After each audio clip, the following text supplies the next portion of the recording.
సాధ్యం మళ్ళీ రాహుల్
మెదక్లో సీఎం రేవంత్ రెడ్డి పర్యటన కొనసాగుతుంది. మరి కాసేపట్లో మెదక్ కాంగ్రెస్ ఎంపీ అభ్యర్థిగా నీలం మధు నామినేషన్ దాఖలు చేయబోతున్నారు.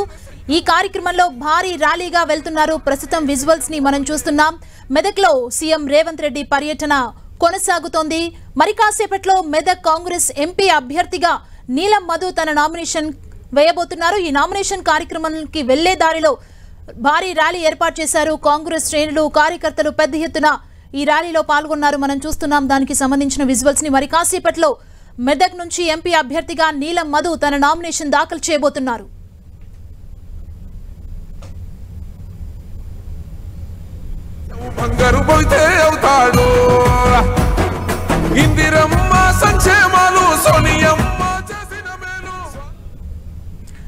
ఇదే అంశానికి సంబంధించి మరిన్ని డీటెయిల్స్ మా ప్రతినిధి పివి రావు అందిస్తారు. పివి రావు.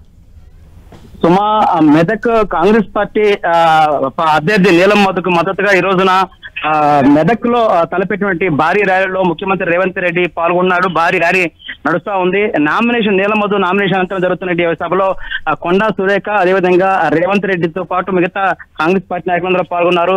కాంగ్రెస్ పార్టీ లో జోష్ పెంచేసి ఎప్పటి నుంచో కంచుకోటగా ఉన్న కాంగ్రెస్ ఆ తర్వాత బీఆర్ఎస్ కంచుకోట మారింది. దాన్ని తిరిగి కాంగ్రెస్ కంచుకోటగా మార్చాలనే ఉద్దేశంతో రేవంత్ రెడ్డి ఈ రోజున నీలం మధు నామినేషన్ కి స్వయంగా హాజరై అక్కడ పార్టీ కార్యకర్తలు జోష్ నింపే ప్రయత్నం చేస్తా ఉన్నారు. ర్యాలీ మాత్రం భారీ కార్యకర్తల నడుమ ర్యాలీ అయితే కొనసాగుతుంది. సుమా, థ్యాంక్ యూ పివి రావు.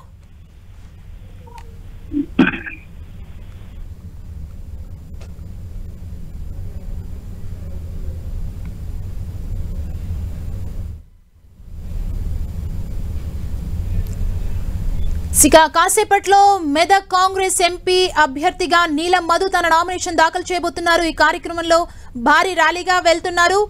ఈ ర్యాలీకి సంబంధించి మరిన్ని అప్డేట్స్ ని మా ప్రతినిధి పివి రావు అందిస్తారు. పివి రావు, ఈ ర్యాలీ ఎక్కడి నుంచి ఎక్కడి వరకు వెళ్తుంది?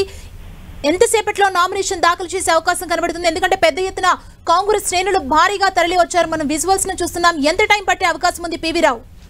ఇంకా సమయం పట్టే అవకాశం ఉంది. చివరి క్షణంలో నామినేషన్ వేస్తారని ఇప్పుడే మనకి సమాచారం అందింది.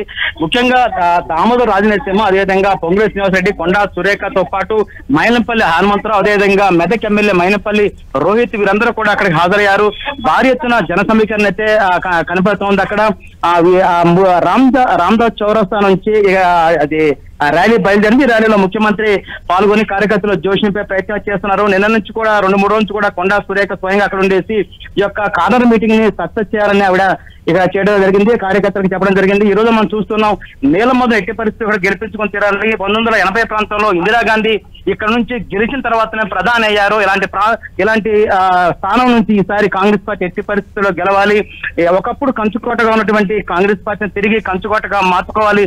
నీలం మధు ఒక బీసీ క్యాండిడేట్ గా ముదిరాజు బిడ్డకు మనం సీట్ ఇచ్చుకున్నాము అనే ఉద్దేశంతో కూడా పార్టీ శ్రేణులకు ఈ రోజు ఆయన జోషి నింపుతున్నారు. ఇక్కడ కొండా సురేఖ, దామోదర్ రాజనరసింహ కూడా మెదక్ నియోజకవర్గం మీద కాన్సన్ట్రేట్ చేశారు. ఎట్టి పరిస్థితుల్లో మెదక్ సీట్ ని గెలుచుకోవాలనేటువంటి వ్యూహాల్లోనే నాయకులందరూ కూడా ముందు కనిపిస్తా ఉంది మనకి. సుమా, ఇప్పుడు మనం చూస్తా ఉన్నాం, వేలాది మందిగా తరలి వచ్చినటువంటి కాంగ్రెస్ పార్టీ కార్యకర్తల నడుమ ర్యాలీ కొనసాగుతుంది. మరికొద్ది సేపట్లో నీలం మధు అక్కడ నామినేషన్ వేసే అవకాశం కనిపిస్తా ఉంది. పార్టీ కార్యకర్తలు నాయకుల్లో జోష్ నింపేసి ఎట్టి పరిస్థితుల్లో మెదక్ సీట్ ని కైవసం చేసుకోవాలనేటువంటి వ్యూహాలన్నీ కాంగ్రెస్ పార్టీ వ్యవహరిస్తున్నట్టు మనకు కనిపిస్తా ఉంది. స్వయంగా ముఖ్యమంత్రి అక్కడికి వచ్చేసి ఈ రోజున నీలం మధు నామినేషన్ లో పాల్గొనడం జరుగుతా ఉంది. మనం చూస్తున్నాం, ఇందిరాగాంధీ 1980లో గెలిచిన తర్వాత ఇక్కడ ప్రధాని అయ్యారు. అలాంటి స్థానం తర్వాత కాంగ్రెస్ కంచుకోటగా మారింది. ఇప్పుడు కాంగ్రెస్ పార్టీ రాష్ట్రంలో అధికారంలోకి వచ్చింది. 6 గ్యారెంటీ సంబంధించిన 5 గ్యారెంటీ ఇప్పటికీ అమలు చేశాం. ఇవన్నీ కూడా జనాల్లోకి తీసుకెళ్లి ప్రజలు ఒప్పించేసి మన ఎట్టి పరిస్థితుల్లో మెదక్ సీట్ గెలుచుకునే విధంగా చేయాలనేసి చెప్పే ప్రయత్నం అయితే రేవంత్ రెడ్డి ఇప్పుడు మరికొచ్చేపట్లో చెప్పే ప్రయత్నం అయితే చేస్తారు. ఎందుకంటే మనకు తెలుస్తుంది గత కొద్ది రోజులుగా కొండా సురేఖ కావచ్చు, దామోదర్ రాజనరసింహ కావచ్చు, జగ్గారెడ్డి కావచ్చు, వీళ్ళందరూ కూడా జన సమీకరణ కోసం జన సమీకరణ చేశారు. రేవంత్ రెడ్డి కార్నర్ మీట్ ఎట్టి పరిస్థితులు సక్సెస్ చేయాలి. అదే విధంగా రానున్న ఎన్నికల్లో ఎట్టి పరిస్థితులు ఈ సీట్లు మనం కైవసం చేసుకోవాలనే ఉద్దేశంతోనే నాయకులందరూ కూడా సమిష్టిగా కదిలే పరిస్థితి ఇక్కడ కనిపిస్తోంది. సుమా, థ్యాంక్ యూ పివి రావు.